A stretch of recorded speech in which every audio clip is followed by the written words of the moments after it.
Station Master. Okay.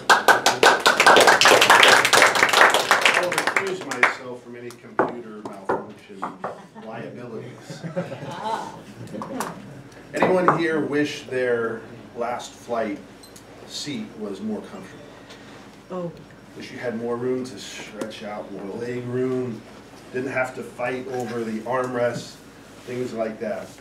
Well, in the lines that you see for economy class, for the bathroom, and walking by the front of the aircraft when you enter seeing the smiley faces can be upsetting when you go back to a seat that's not very comfortable.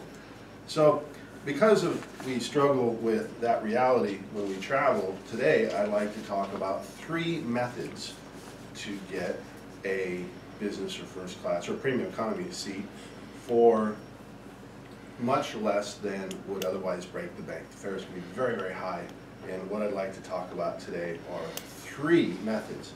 So the first method to lower your airfare, get a more reasonably cost airfare, are flash airfare sales. Flash fares, these are sales that last a day or two and can be very, very low. There was a recent example FCF found on October 5th from Los Angeles to Shanghai. Their economy class was about $500.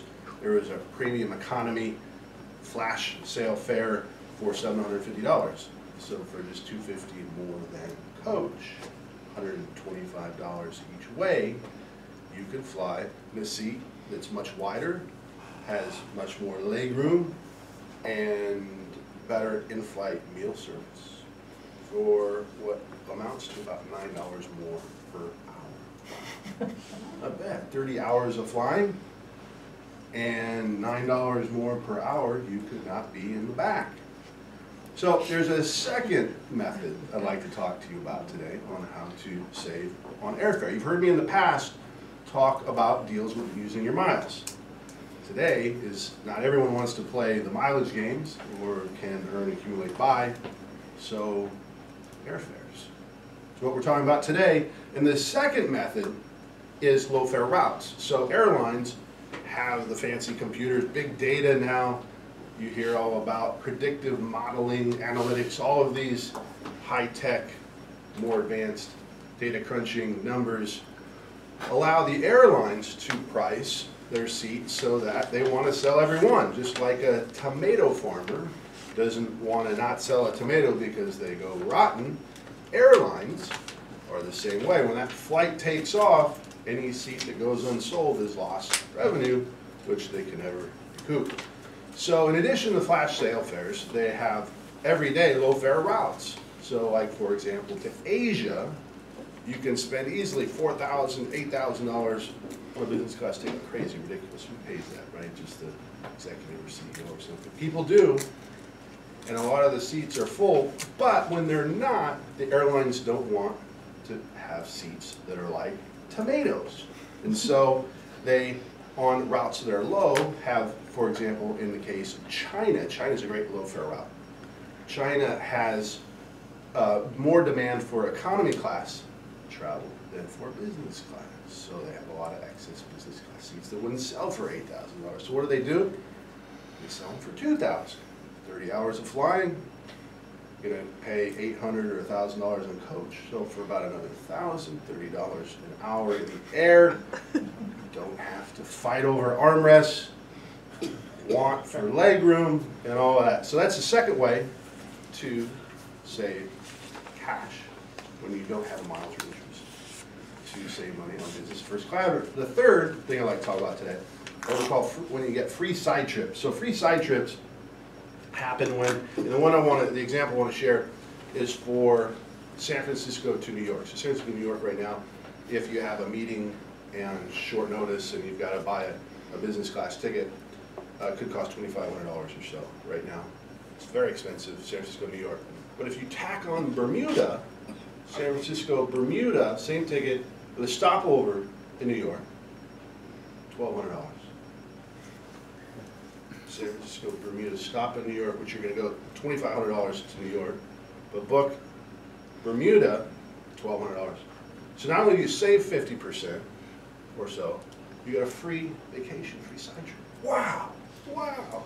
Everyone say wow. Wow. So those are 3 ways on how you can save money on your next flight. And there were flash fares, low fare routes, and low fare routes that allow for a free stopover.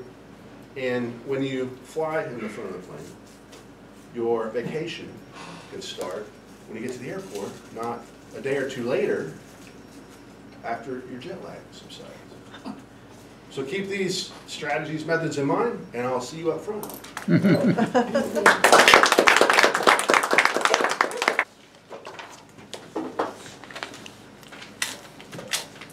I briefly considered recusing myself from this, evaluating this speech. I wondered whether I could evaluate it objectively, as I love all things travel and travel hacking related.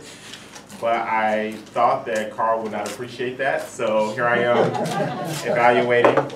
Today, Matt presented his number 4 speech on presentation mastery, and some of the goals of this speech were to learn or review basic research methods and present a well-organized, well-researched speech on any topic. Some of the points you needed to hit were to deliver a well-organized, well-delivered speech, add some humor, and also add some information, have an informational speech. A spoiler alert, I think you hit all of those. Some of the things I really like, you started off really strong. You asked a question that I believe got everyone interested, and it just started the speech off on a great note. You gave a good overview. Going back to the well-organized, right when you came in, right after your introduction, you went through and hit all of the points that you were going to talk about, and I felt that it was extremely well-organized. Your use of analogies was great. I really liked the tomato farmer, and when you compared it to the seats. I was hoping you would call the seats rod. That's just a personal preference, but I thought that your use of analogies was great, and there were some other ones as well, but that one really stuck out to me as far as explaining why airlines would want to sell those seats and why they would go riding once the plane takes off. I'm conflicted on this. I think PowerPoint is ruining the world, but I thought that potentially because it's a research speech, you could have added in some pictures, you could have added in something behind you to kind of your points overview, but you could really go either way on that. I think there's a side or camp that can say, hey, I want to do away with PowerPoint, and if you feel that way, I'm fully in support of you. If you're not, I think that adding PowerPoint would not have hurt. It would actually potentially maybe help, but I could go either way on that.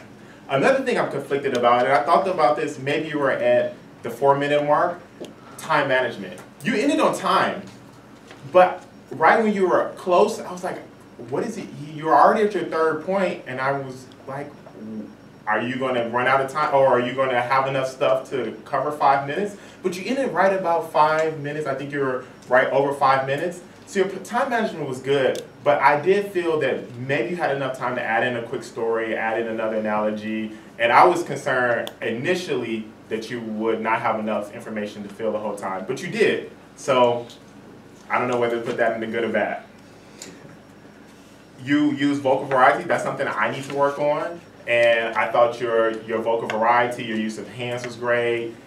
And then finally, minimal notes to no notes. You may not even use any notes. I just say minimal just, I think, to be safe, but it's something I'm working on as well. You stood there with nothing behind you, and you delivered your speech, and I didn't really see you looking down hardly at all. And I thought that was awesome. So overall, great speech, very informative, and I write things down so I can maybe use them in the future to upgrade my seats on the plane. Thank you.